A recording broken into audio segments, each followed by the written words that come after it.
Thanks for tuning in to the Falkon Theatre Podcast. I'm your host, Dean Jansen, mild-mannered manager of the Falkon Theatre in Tisdale, Saskatchewan. Together with my son, Noah Jansen, the self-professed movie snob, we're going to enlighten and entertain you with our immense movie knowledge. So sit back and relax. But if you're currently driving a vehicle, don't relax too much. But enjoy this episode of the Falkon Theatre Podcast. Hello, everyone, and welcome to the 6th podcast of the Falkon Theatre Podcast, starring me and my son and I. I guess that would be the right way to say it. How's it going tonight, Noah? Good, how are you? I'm doing great.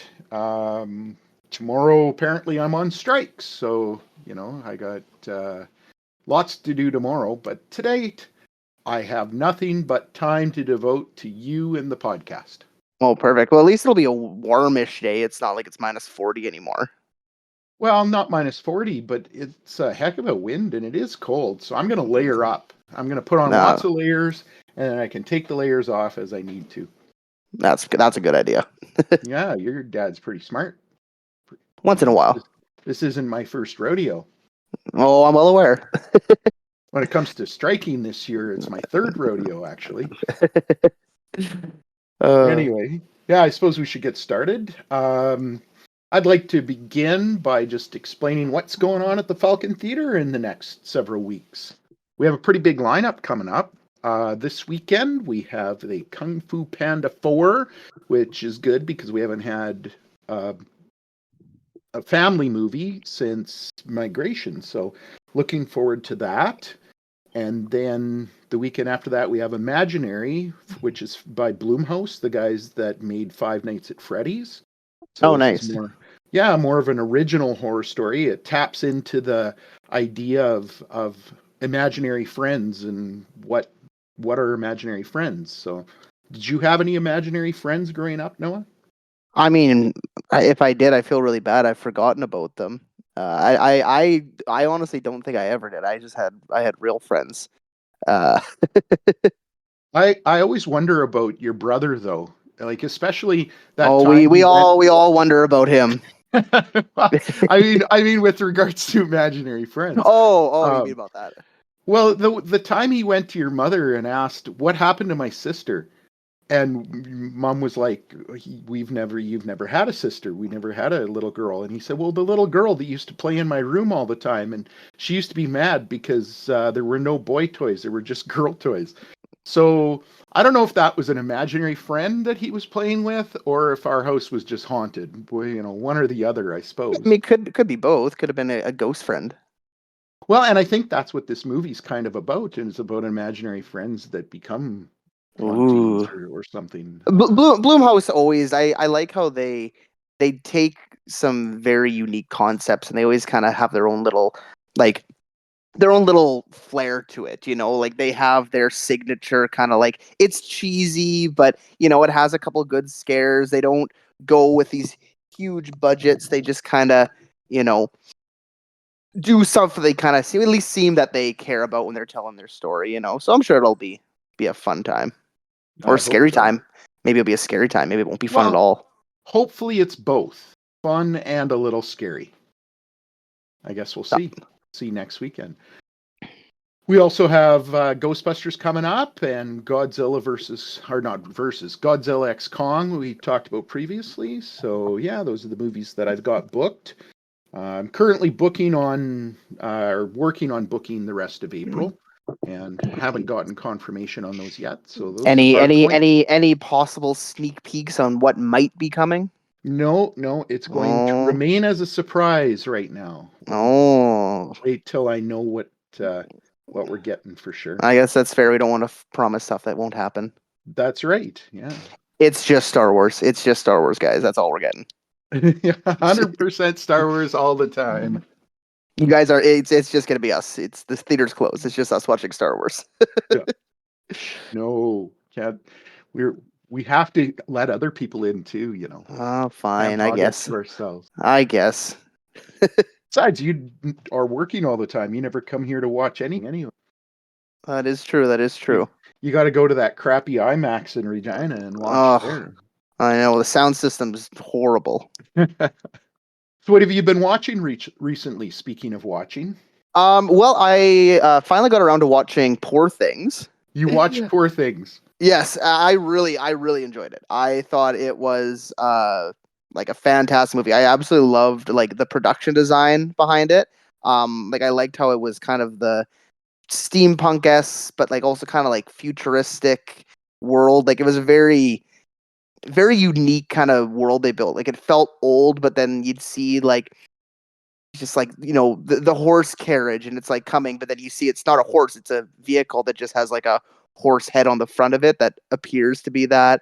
All of like the technology, it seems old, but it's all also very kind of like futuristic and advanced, Yeah, yeah. I thought after seeing it, totally agree why Emma Stone won the Oscar for that. Her portrayal, like it was such a unique character, like And not easy to play. Like, well, no, like it almost kind of reminded me a bit of oh, what's that movie? Flowers for Algernon, I'm thinking of, when there's like the guy who is, a little more simple and he gets like the surgery and becomes smart. It's like as you seeing him become smart and everything and learn, kind of like you're almost seeing her as like as like a child in an adult body as she's kind of like learning everything again, I can see why you would have drawn parallels. I've never actually seen Flowers for Algernon, but I know the story. Yeah. Yeah. I read the book in high school. One of the few books I've read, but I really liked too, like just like the dialogue, the way like they almost talk in like a bit of like a Shakespearean way, like it's a very like Victorian formal kind of speak, but then there'll be certain moments where it gets obviously played for comedic effect, and they go into these like almost like a modern like cadence with their voices, like the scene when Bella's talking to Mark Ruffalo's character, and she says, "Well, what do you mean? How does someone just disappear?" And he stops and he's like, "What the fuck are you talking about?" Like I burst out laughing during that scene. Like it comes out of nowhere. Like Mark Ruffalo too was absolutely amazing in it. I was also like He just really was. I think he's an underrated actor, actually. You know, 100%. people Like people see him as Bruce Banner and they're like, "Oh, he's the Hulk." No, he's so much more than that. yeah, no, 100%. Like he was in what is the movie Zodiac, and then also in the movie Spotlight. He is absolutely fantastic in both of those movies. No, I 100% agree. Like, yeah, he's in big movies, but his like true acting chops, like he has quite a range of an actor. I agree. I agree. And Um, I also watched Poor Things and absolutely loved it as well. It's an incredible movie. I I wouldn't have given it Best Picture. no, I liked and but you're absolutely right. Emma Stone was it's a incredible very and it's a very different deserved movie. what. Like that Yeah. was Oh the yeah. thing. Like it's something that I've never really seen a movie like that before, and that's great. Like it was out there. It's very weird. Um, a lot more like has a lot of very I guess you can just flat out say like just very sexual scenes, and the way like she's kind of Very like discovering. for a mainstream movie, it was Yeah, like that. It kind of caught me off guard. I was like, oh, okay, we're going right into that. I was just looking here. It only made 34 million at the box office. Well, I And don't that's not surprising because it's not a movie for everybody. know, and I don't think it had a very wide release either. Oh, it Like could be, yeah. I'm curious out of how many theaters that was playing in. I'm not sure. I don't have that, but I know when it came out, it wasn't in my radar when I was picking movies. Not that I would have picked it. It probably wouldn't have been a great movie for the Falcon Theater, No, no. um, but Um, definitely if you're into things that are different, unique, and weird, then give it a go. yeah. No, I love Willem Dafoe, how he just kept talking about how like his dad performed experiments on him and his like assistant. It's just like, what are you talking about? Like he's just totally like it's like you would think that it would almost be played straight, like the guy would be like, oh, okay, but the way certain characters react is almost how the audience is reacting. Like what do you like? It's a very real reaction, like not in that world. Like it's almost like they are out of that world, but in it at the same time. Yeah, absolutely. It was great. It was great. Yeah, no, and it's on Disney Plus. If anybody wants to check it out, it is on Disney Plus. There you go. Little shout out for Disney Plus. Not that they need it. Another movie that I watched recently was Argyle, a movie that I wanted to watch, but we were actually in Regina the weekend that it played here in Tisdale, so I didn't get to watch it then. And I've since watched it, and your mother really liked it, Noah, but I did not appreciate it. Yeah, I kind of read like, because there's always the thing of who is Argyle, Mm-hmm. and I read the twist, and it sounded like they didn't even really know what they were trying to. Oh Like, no, they had a good vision, and there were like many twists. But that's the thing. Like it was almost like there was it kept on twisting. That's what I It did. interpreted. Yeah, Absolutely, it did. and maybe got a little muddled in the execution. A little bit. Yeah, I agree. It did. And then the other last podcast you talked about seeing Dune, and I of course got the opportunity to watch Dune 1 and 2 here just recently. So that was good. And what did you think of Dune 2? Well, I thought Dune 1 was better than Dune 2. Again, I hated the book, but I appreciate the movies. But there were some things I really didn't know when I watched the movies. Because 100%. Because I don't know the lore that well. Yeah. I read the book, but I don't know the lore. So thankfully, some of my buddies who went to the movie and know the lore stuck around and kind of talked to me after. And yeah, I had to do a lot of. I did a lot of reading and kind of watching some videos that kind of explained it. And I want to go back now and see it under a different lens. I felt that the second half of the movie, like kind of when the action starts, if you would, it's like, because it's a very like, not slow, but it's like building, and then it's almost just like, okay, boom, here we are, and it's attack. Yeah, at the very end. It was by far the loudest movie I think we have ever played at the theater. It was pretty remarkable, that final battle and everything, like seeing that in the IMAX when the sandworms are coming out of the sand. Yeah. Wow, that was like literally like our seats were shaking and vibrating as we were watching it. Were you in one of those vibrating seat things, though? That's the thing, we were not. Yeah, my subwoofers had trouble keeping up with the lows. Like when the ships come and it's that real low sound. My subwoofers at the theater were really having a hard time keeping up. They were vibrating like crazy. I actually had to bring the volume down a little bit from where I normally play it. Oh, really? Too much. Yeah, it was too much. And Austin Butler, he was one of my like favorites of the entire thing. I thought he was like fantastic in the movie. Oh yeah, no, absolutely. As Feyd-Rautha. Yeah, well, he's a really good actor. I'm really excited to see where his career is gonna go from here, because he's been really showing his range on what he's able to do in the last couple of years as well. Yeah, like when I remember watching the trailers for the Elvis movie, and I was like, "What is this? Like goth Elvis?" Mm-hmm. And I wasn't giving it much cred, but man, he was fantastic as Elvis. Like it blew me away how good he was. No, 100%, yeah. Okay, let's move on. I just noticed today actually that the new Furiosa trailer dropped, so I took time to watch it. What you watched it as well, son? Yeah, I did watch it as well. I'm very excited for it. So what did you learn from the new trailer? Well, I'm gonna go out on a limb, like I'm assuming, because it's not Charlize Theron, that it's a prequel. I'm assuming. Yes, it is. Yeah. I'm like, and I mean, I feel like that's kind of also in a bit of the like in the Mad Max universe, like the storytelling, like for if you were to take from the first, Mad Max, to this movie. Like the movies have never been told in order. Like even like Mad Max Fury Road, like is it a different timeline, or is it the same Max? Like he's never really explained if which it's I think the which same or is fine. not. And yeah, I I don't think think he that's needs up to the to. audience, So Yeah. I mean, who knows? Maybe this is a different Furiosa. Yeah, maybe Furiosa is a title, not a person. Who knows? Probably not.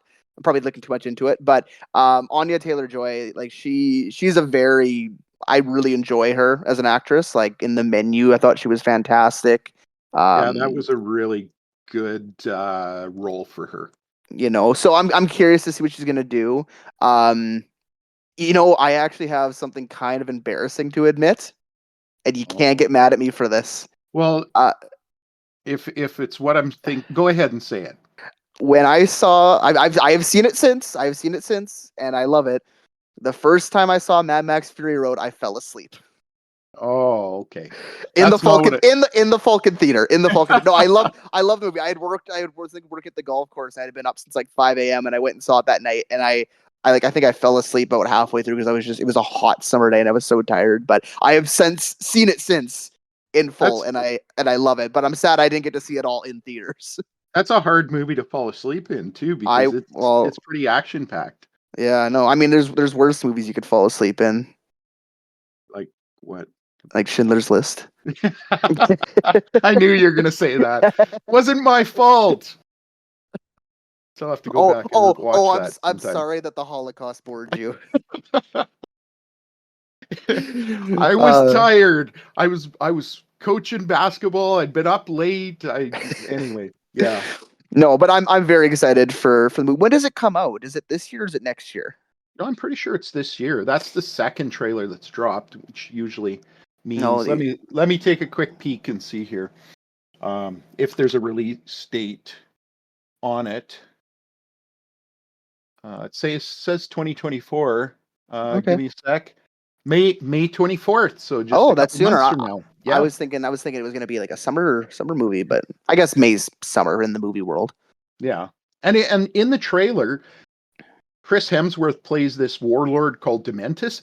It really, really intrigued just from the Mm-hmm. trailer by his character.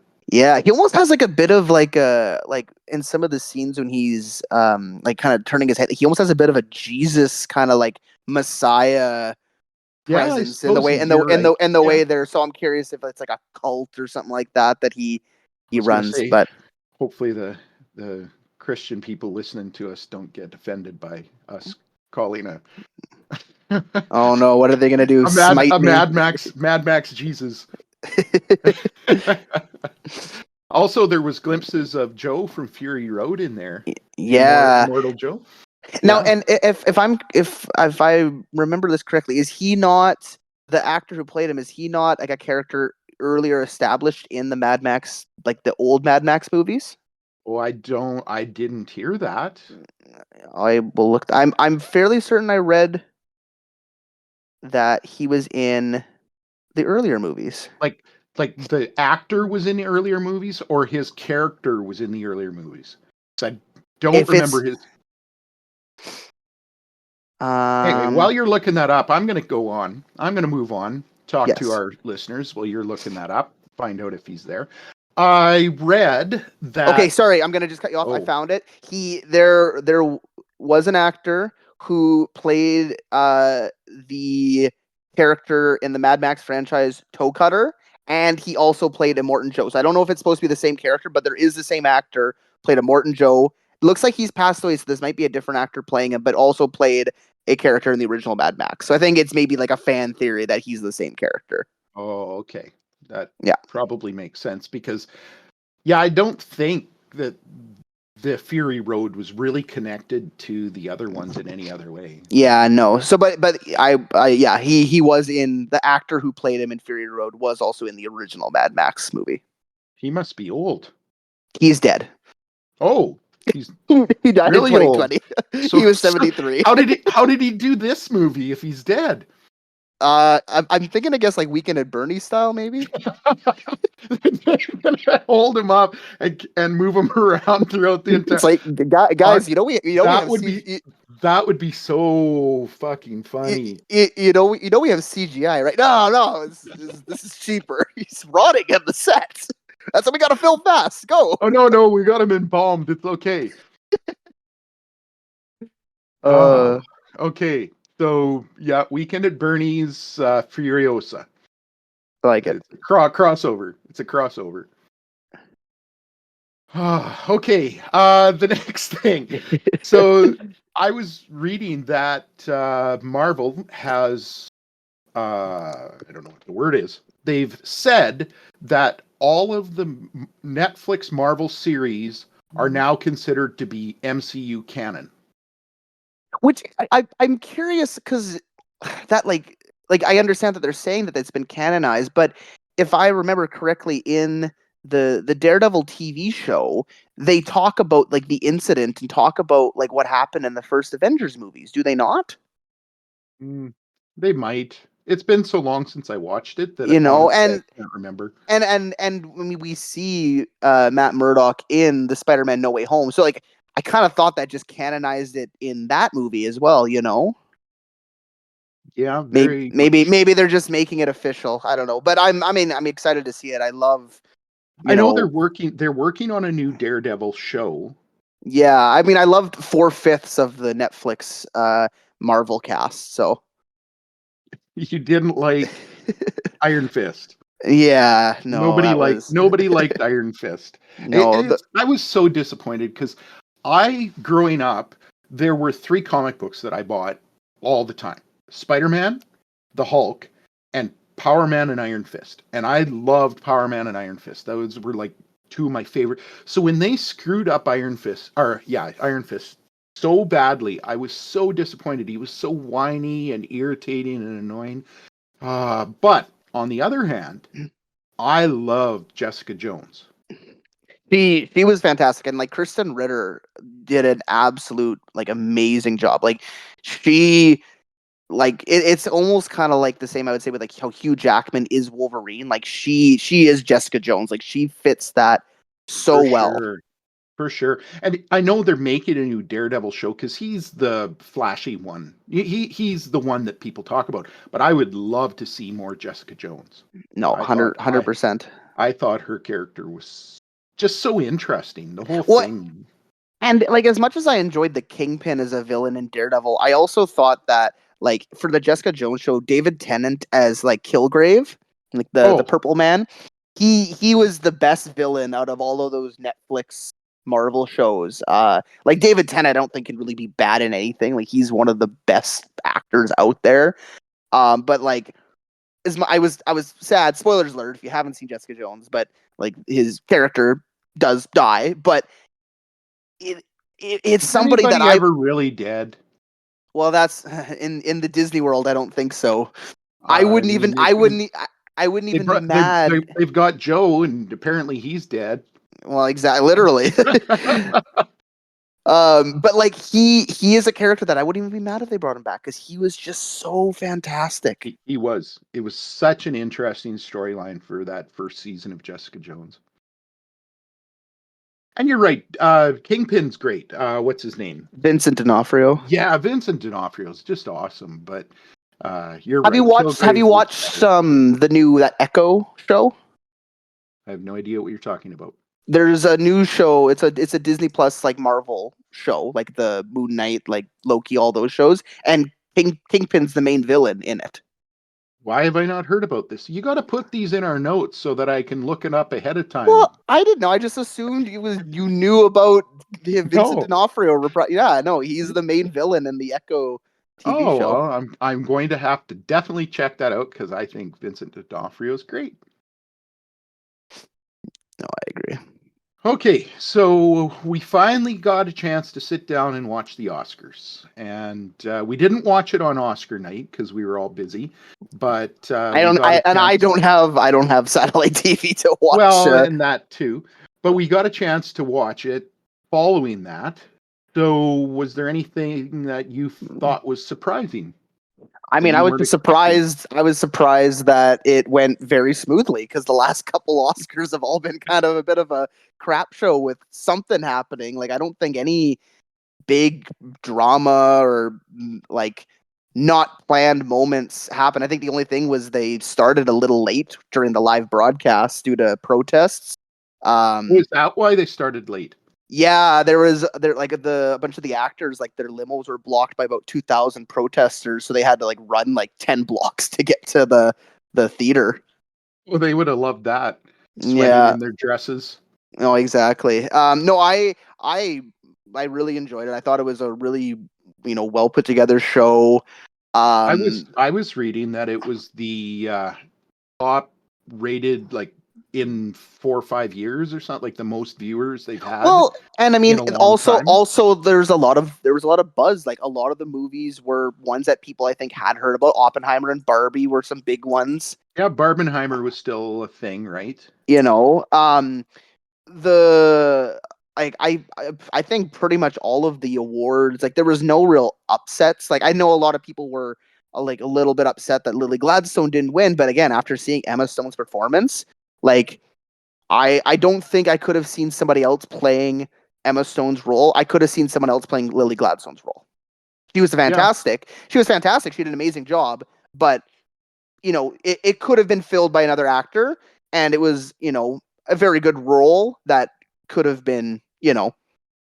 maybe a little bit worse, but no, Emma Stone definitely deserved that. I was so happy that Godzilla minus one won for best visual effects. Yeah, I was gonna Uh, say for me was a bit of a surprise. like with Like with a all of the budget of surprises there. $12 million, and they're beating out, Guardians of the Galaxy and Mission Impossible for their special effects that are probably hundreds of millions of dollars. Like, just kind of goes to show how much hard work, and they seem so excited. They I seem so agree. happy. Like, another part I really liked. I really enjoyed the speech that the director for that documentary, the 20 Days in Maripol, made. Hmm. And I loved how he was talking about how uh if he could trade that Oscar, and he wishes he had never had to make this documentary. I thought Yeah. that was a Well, really if uh, our listeners don't know what 20 Days in Maripol is about, tell them what it's about. so from what I gathered about the documentary, um it's covering the siege in Mariupol in Ukraine, with like the Russian invasion, everything like that. Interestingly enough, from what I heard, that speech was blocked from a lot of international broadcasts, so it was not seen in like Yeah, Europe and stuff like that. I heard that too, and I thought that was interesting that they You chose to know. do that. But I noticed that they didn't play them off the stage. Like, Yes. when they're giving their speech and they're taking too long, they start playing the music. With that one, they did not start the music. They let them talk. One other thing another speech I thought that was pretty good. I'm happy that they were speaking about it. For the best international film with the Zone of Interest, Jonathan Glazer, the guy who accepted the award, used part of his speech as a Jewish man himself. It's a movie about the Holocaust, and used that time to kind of speak about the issues and the genocide and everything that's going on in Palestine. I actually read a thing that apparently like over like 500 uh other like artists and stuff are trying to like denounce him now for his speech following Oh. him supporting Palestine, even though he himself is a Jewish man. I thought that was a bit Hmm. interesting, but I'm happy that he still stood by, and like from the sounds of it has kind of like not let it phase him. Mhm. But I think for me the highlight of the entire thing was Ryan Gosling's performance. If I'm just Ken, uh, I know That's what everybody's talking about, right?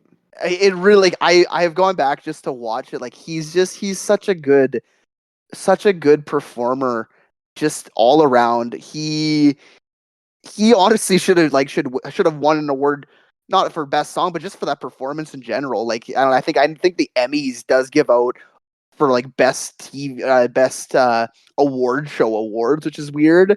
Like for the Grammys and the Oscars, like there's production awards. Like just in that, his performance alone was absolutely fantastic. You know, we could just tell that they had so much fun, you know, probably choreographing and planning it. So yeah, no, those were kind of my highlights of. And my hot take there is because I'd heard about it. Of course, we hadn't watched it the night of, and we watched it a few days later, and everybody was talking about the song and the "I'm Just Ken" and the perform. I was actually a little bit underwhelmed. I watched it and I went, okay, yeah. Oh, really? Song and dance, yeah. Like it didn't impress me much, as Shania Twain once said. I don't know. It was fine. It was good, but I don't know. I guess maybe I'm more the target audience for Ken. Maybe you are. Maybe I'm too old. I'm just an old guy, I guess. You're just old. You know,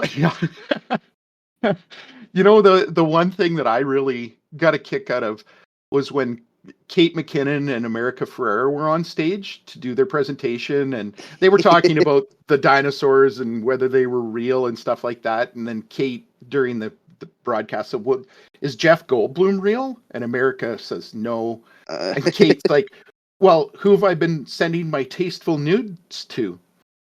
My tasteful nudes to." That's hard to say. Kate McKinnon asked, "Who have I been sending my tasteful nudes to?" And the camera cut to Steven Spielberg, and he points at himself and shakes his head. I freaking died laughing. I thought, like, he doesn't take himself seriously. I love the fact that he's willing to be in on the joke.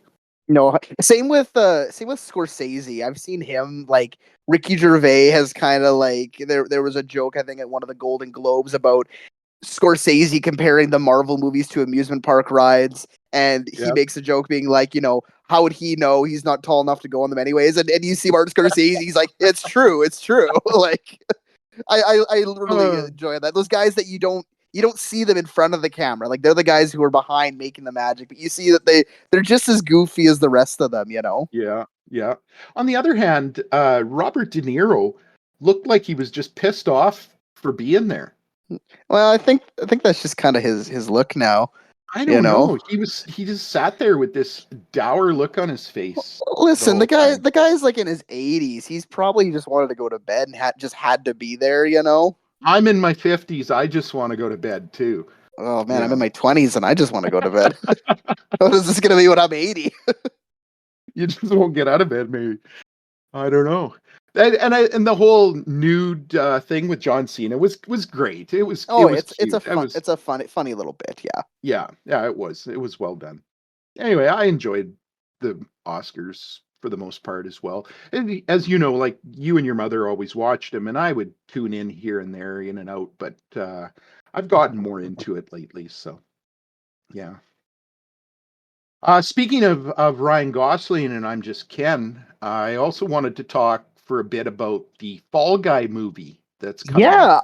I had it was a trailer for this when I went and saw Dune 2 in the IMAX. I had never heard of this movie, had no clue about it, and it looks really, it looks like I think I like what Ryan Gosling is. He can, kind of like with Mark Ruffalo, he can play a goofy character and he can also play these more serious characters, you know?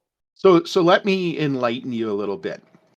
The Fall Guy was a television show that ran from November of 1981 to May of 1986.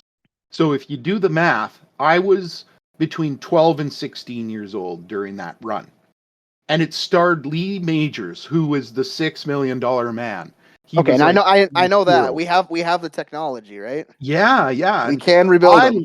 I loved the Fall Guy TV show. I never missed an episode. When it was on TV, it didn't matter what else was going on, I was watching it. Now, you couldn't, like, just PVR it back in those days, so you had to make sure you watched it at the right time. So Lee Majors was a stuntman who was also a bounty hunter, and you know, from the trailer that's coming out, so they're making a movie of the Fall Guy. From the trailer, it looks like it's a stuntman who's going out to save the star of the movie, and Emily Blunt is making the movie. I had no clue that it was based, like, until now. Like, I had no clue it was based after an 80s TV show. I do appreciate too, we're seeing Ryan Gosling, Emily Blunt. That's a Barbenheimer kind of combo happening now. Crossover, yeah, that's right. Yeah. But, watching the trailers, I don't know, other than the fact that it's a stuntman who's going out to, like, kick ass, it doesn't look really that much like the original, except I see the truck. And if you were a Fall Guy watcher back in the 80s, you know the truck I'm talking about. It was a 1981 GMC Sierra Grand. Everybody wanted that truck. That was the truck in television at the time, and everybody was in love with that truck.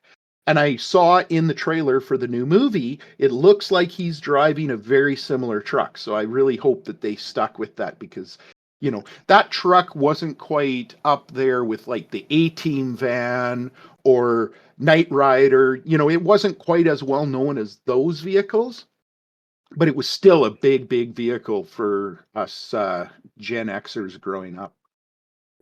One thing I think that's really interesting, talk about Ryan Gosling in this role as a stuntman who has to go kick ass. When I was watching it, I don't know if you've ever seen the movie Drive. I think came out in 2011. So the movie, it's almost like this is like a comedic version of the movie Drive, because in that movie, he plays a stunt driver who has to, I think it's been a while since I've seen it, but he has to, kind of deal with these mafia type guys and everything. Oh, but yeah. It's all played in a serious sense. So, he's familiar with being a stunt driver, I guess. Yeah. So I'm hoping to have the Fall Guy come to the Falkon Theatre here, maybe end of May, something like that. I think it comes out start of May. So, watch for it. Come into the Falkon Theatre. Coming to the theater near you fairly soon, hopefully. Hopefully. So do you know anything tonight? I know a couple things. Why don't you enlighten us? Tell us. What do you know? I'd love to enlighten. So did you know that what the first movie to use profanity was? I don't know that answer to that. You will know once I say it. It's a very famous line. As far as the internet Frankly, tells me, my dear, I don't give a damn. That is correct. That is the first time profanity was used in a film. Now, again, I'm getting this information off the internet, so who knows how accurate it is, but according to what I was reading, it was so scandalous when it was found out that was how they ended the movie, that with them saying damn, there were some theaters that refused to show the movie due to the language. We've come a long way. For those of you that don't know, the funny thing is nowadays the movie is rated G. Is it really? It's rated G. So, for those that don't know, that is my wife's favorite movie. It is Gone with the Wind. We didn't actually mention that. But no, I didn't realize they would be rated G now. People in the 30s were like, slavery, racism, that's fine, but don't you dare say that D word. No kidding. It was a different time back then. Oh, it truly was. I have another one actually here too. This one, you know something else. I know more than one thing. This one kind of relates a little bit to a bit of what we were talking about today. It's a Godzilla fact actually. So I was doing some reading. In the 1980s in Japan, there was a story writing contest that was open to the public. A dentist ended up submitting a story that won the contest. And in 1989, they turned his script into Godzilla versus Biollante, I believe is how you pronounce it, which is about this kaiju creature that is created from like cells of Godzilla. And even with this being written by just a dentist, a guy that has no like other credits, The movie actually received very favorable reviews and still holds a 71% on Rotten Tomatoes. Hmm. The one really neat thing I was kind of reading about the movie is this was made in 1989, and the plot heavily involves themes of like bioengineering and biotechnology and like how cloning can go wrong. All of this very, happening 4 years before Jurassic Park popularized, that theme of, can we clone it? Should we clone it? Are we playing God and everything like that? So I thought it was kind of interesting that, I'm sure there were other movies that had maybe dabbled in that, but Jurassic Park is, I think, kind of what popularized the gene splicing of, and now it's gone awry. So I thought it was interesting that a couple of years before that, Japan was already ahead of the train with this dentist thinking a little bit outside the box. Yeah, that's really cool. I didn't know. I vaguely remember something about that movie, 1989. But it obviously didn't leave a big imprint on me. Well, I don't know how big were the Godzilla movies in Saskatchewan in the 80s. They weren't huge, no. No, not as We not as huge as in Japan. we were more about stuntmen being bounty hunters. Yeah, That was more our jam back then. exactly. Yeah. Or bad guys, who get together and take down other bad guys, because they're driving a black van and they're like, anyway. I was trying to You're explain trying the to A team, yeah, but it wasn't yeah. working. So I'm just No, gonna no, leave it. We're just gonna no. move That on. I think that's for the best. I think it's for the best. I do got some Star Wars news. Oh, what's that? The first trailer for the new Star Wars series, the Star Wars The Acolyte, came out today. Comes out on June Whoa. 4th on Disney Plus. I'm very excited for it. Really? Um, You're excited for Star Wars content? yes, I know, surprise, but even more so in Take that with a like, grain of salt, people, because he's excited for all Star Wars content. but if I can explain as to why, the thing that really interests me is the show is actually taking place 100 years before episode one. So this is actually going to be the earliest in any Star Wars media we have ever, like, there's been books and there's been comics and video games that have taken place before the movies, but this is the first time we've ever had a live action TV or movie feature stuff that has happened before, and quite a while before the mainline Star Wars movies. From what I gather, we don't know a ton about the premise of the plot yet. The premise, from what I've heard, is a former Padawan is reuniting with her Jedi Master, and they're investigating a series of crimes. Now, in the trailer, they talk about there's So like this is Law and Order, Acolyte, Law and a Order Star Wars. Jedi Council, I guess. In the trailer, they talk about there's a person that's been killing Jedi. Now, not everybody here probably knows Star Wars like the back of their hand, like I do, but in Star Wars in Episode 1, when Darth Maul is revealed and Qui-Gon first fights him on Tatooine, that's a big moment for the Jedi. I can't remember the exact quote, but they make a comment that the Sith have not been seen in like 1,000 years. Right. And the Acolyte, from what I've gathered, is supposed to be like part of like a secret Sith organization. Okay. Yeah.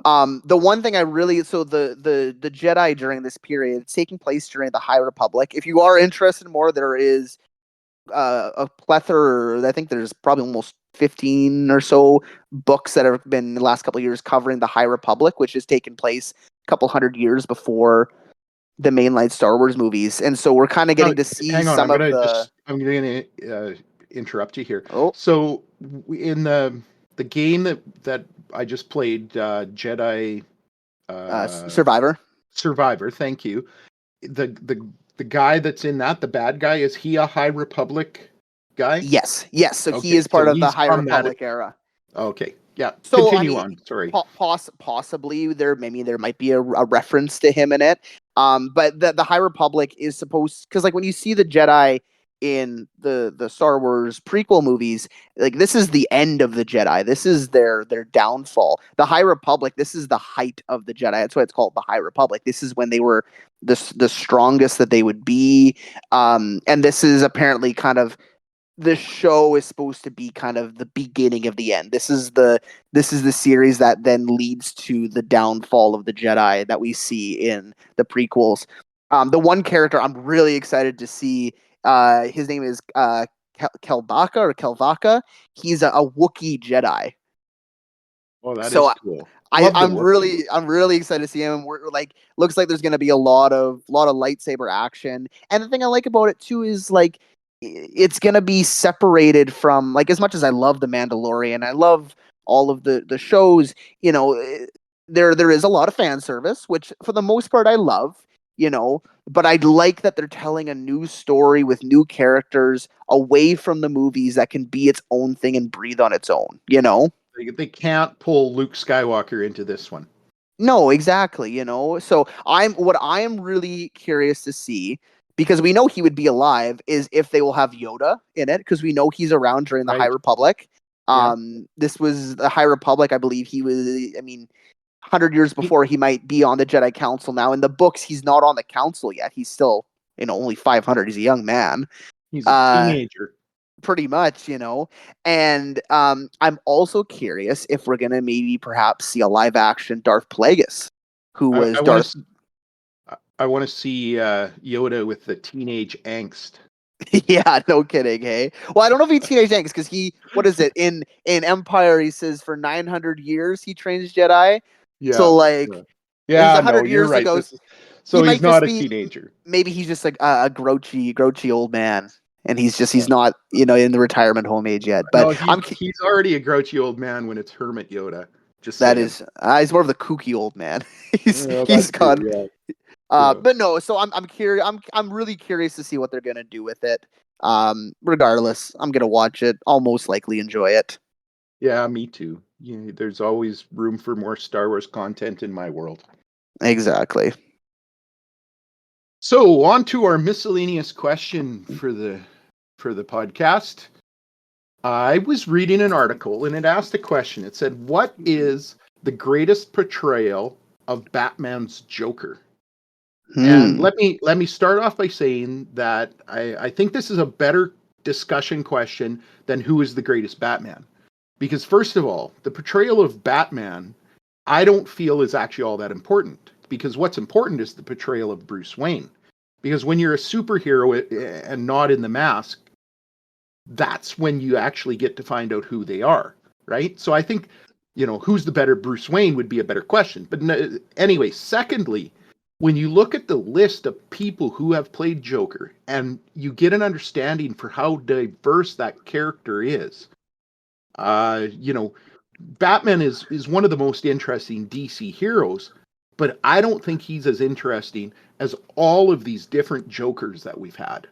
No, I 100% agree with that. Like, there's a reason why the Joker pretty much has been added into almost every piece of Batman. Like, anytime Batman has been either featured in a movie or a TV show, the Joker in some way it has been, brought into it. It's like Professor X with Magneto. You kind of can't have one without the other, because there's such a symbiotic relationship, the way they coexist. Like, the Joker doesn't exist, like, he's not out there to kill Batman. He loves Batman. Batman's what makes his crimes fun. He likes to torture Batman and make Batman's life live in hell. There's multiple stories where something happens to Batman and Joker's upset because, well, now there's no point, there's no fun in it, so it's always a really interesting relationship between the two of them. I 100% agree with that. So let me list the Jokers that I looked up. So Cesar Romero in the original Batman series. We have Jack Nicholson in the 1989 Batman. We have Mark Hamill, who does the voice of Batman from 1992 all the way to 2016 in a whole bunch of different ones. Personally, The Killing Joke is probably my favorite of the group, but let's move on. Heath Ledger, of course, in the Dark Knight series. We have Cameron Monaghan in the Gotham TV show. Who is We also in Jedi Survivor. Oh, right, yeah. And we have Joaquin Phoenix in Joker, and in the new one coming out soon. We have Jared Leto, who was Joker in both Suicide Squad and the Justice League, Zack Snyder's. And then we have Barry Keoghan. I didn't say that right. I don't know. I Anyway, think you did. That Barry sounded right. Keoghan, who was in the Batman from 2022. That's a lot of Batman. Sorry, You're that's a lot of Jokers. you're missing a Joker there. I just noticed. Oh, which one did I? Zach Galifianakis. He voiced the Joker in the Lego Batman movie. Oh, yes, of course. You're right. I did forget that one. And I remember reading that one. I just must have missed it when I was putting them in. So, Noah, who, in your opinion, does the best job of portraying the Joker? See, and like that's it's a tough, like, 'cause it's really tough. There's In some ways, honestly, it's like comparing apples and oranges yeah, because you they're know, like so different, right? like I could probably go out and say Jared Leto will be at the bottom of my list for Jokers. I did not enjoy his portrayal. Um, Heath Ledger, he was fantastic in The Dark Knight as the Joker. I'm very curious to see what Barry Keoghan, how his Joker in the future upcoming Batmans will be. My personal pick is, I think, Mark Hamill. That would be my pick. Like, he's been doing the voice of the. Now, he's not a physical Joker. He's the voice of the Joker, but he's been doing it since the '90s, like '92. I believe he still is doing it in some of the animated shows. I don't know what's the most recent one, but as far as I'm aware, if you ever watch Mark Hamill talk about voice acting in general, but especially voice acting the Joker, like, he loves Star Wars. He loves Star Wars fans. You see him, he gets excited. But when he talks about I the don't know if Joker, love might be too strong. I think he appreciates Star Wars and the Star Wars fans, but I don't know if he loves it. he probably loves how rich it made him. Well, yeah, but I mean, as far as a character, I don't know that he loves Luke Skywalker. He appreciates what Maybe. Luke Skywalker, you know. But you see him talk about the Joker and portraying the Joker, and he just seems like a giddy little kid. He is so excited to talk about it, and I mean, That's love. yeah, 100%. You know, he loves playing the Joker as much as Harrison Ford hates playing Han Solo. Yeah, I think you're spot on there You for know, sure. like, and like, in my opinion, he has the best Joker laugh out of all of the Jokers that we've seen on movies and television. Um, yeah, no, he would probably be my pick. And like, probably a lot of people don't know that Luke Skywalker is also the Joker, but Mhm. I'm sure if people, like, you listen to other voice acting things where Mark Hamill has done, and you can almost certain characters, you can hear a little bit of that Joker tinge, like it's, I think, a Joker impression, if you would, it's easy to do, but it's difficult to master. And I think he's definitely, like, he has it down to a T. He becomes the Joker when he's voicing him. I think personally, I think The Killing Joke is the most well-written Joker. Yes, I would agree with that. It's one of the best written, like, at least in modern day, like, one of the best written Batman comics. Yeah, for sure. But no, 100%. Like, he's so fantastic in that. Now, I enjoyed Jack Nicholson as the Joker back in the 80s. When Heath Ledger did the Joker, I would, like, I've said for years that was the greatest portrayal of the Joker until I watched the 2019 Joker with Joaquin Phoenix. Honestly, like, that one, I would put that one at the top for portrayals of the Joker. Funny enough, actors playing the Joker, there have been 2 times that they have been Oscar winners because of their role as the Joker. Both Heath Ledger and Joaquin Phoenix have won Oh, for their portrayal of the Joker, an Academy wow. Award. Now Heath and Ledger's rightfully so. was what Heath Ledger's was after he died, so maybe that had a Right. little bit to do, but it was still an Still deserved it. absolutely, like when they're in the role of the Joker, both Heath Ledger and Joaquin Phoenix, they, you don't see them as Heath Ledger and Joaquin Phoenix. Like that's the thing is, especially with Joaquin Phoenix, he's such a versatile actor that regardless of the role he plays, like I don't even though he's he's a face like Tom Cruise, like oh yeah, that's Joaquin Phoenix. He becomes the character, he becomes Arthur Miller and he becomes the Joker, I agree. He's so good at that, right? And his laugh, as much as I love Mark Hamill's, like Mark Hamill's that's a Joker laugh. Joaquin Phoenix's Joker laugh is so unsettling. Yeah, and it should You be. know, Yeah, for sure. it's almost a little bit more kind of almost like his character is a little bit more based in like, you see the Joker in the Dark Knight, and he is like he's the Joker, he's a supervillain, but the Joker in the Joker movie, he almost has a little bit more of a like this could be a real person. This could be Yeah, something that somebody could actually do. I agree. Yeah, it's kind of scary that way. I remember when I watched it, and I kind of sat there at the end and thought, like, this could happen. I Yeah. hope that nobody watches it and gets the idea that they want to do this. I'm looking forward to the sequel. They're making a sequel for it. I'm really looking forward to it. People have been inspired by the Joker and done pretty heinous stuff. So Yeah, I don't that's know. I don't true. know if Joaquin Phoenix is, but yeah, no, the next Joker movie, because Lady Gaga is going to be in that one as well. So Yeah. I'm really looking forward to it. Yeah. You're talking about Joaquin Phoenix, how he becomes the character in the role. I wanted to make the opposite of that, and this is going back to just watching Dune 2, and I thought Christopher Walken was terrible as the Emperor in Dune 2. It was Christopher Walken. It was him. It was just, hey, I'm Christopher Walken. I'm the Emperor. Like that's what it felt like when I was watching it. hey, yeah, no, 100%. I do agree. That was oh, what's his name? Stellan Skarsgård as the Baron, and he just completely Yeah, a becomes the completely different Baron, person. and I'm just like, oh my gosh, like he's so creepy. And then I'm like, oh, and Christopher Walken's here. Yeah, exactly. Is he going to start dancing for us? who invited this guy? Like It's funny because we talked about him last time being yeah, connected with it before, yeah. but man, I think that was poorly cast. I don't think he should have been. Yeah, no, I agree. I read a thing saying, what was it called? Anthony Hopkins, someone was saying, would have made a great, like, Yeah, whatever, the grand. I was like, oh, yeah, that would have been fantastic. I mean, Anthony Hopkins I is agree. great in everything he does. But no, yeah, it didn't, like, ruin the movie, but it did take me out a little bit. I'm like, oh, he only has one character, Yeah, it's just Christopher Walken. exactly.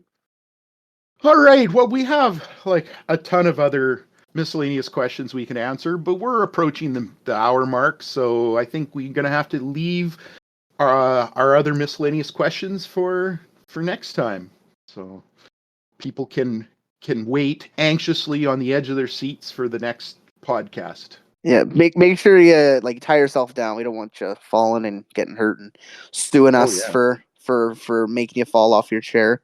They had me on the edge of my seat and I fell off and I've fallen and I can't get up. All right. So thank you everyone who's tuned in and stuck with us. We really appreciate you listening. And until next time, I guess we will see you at the movies. See ya.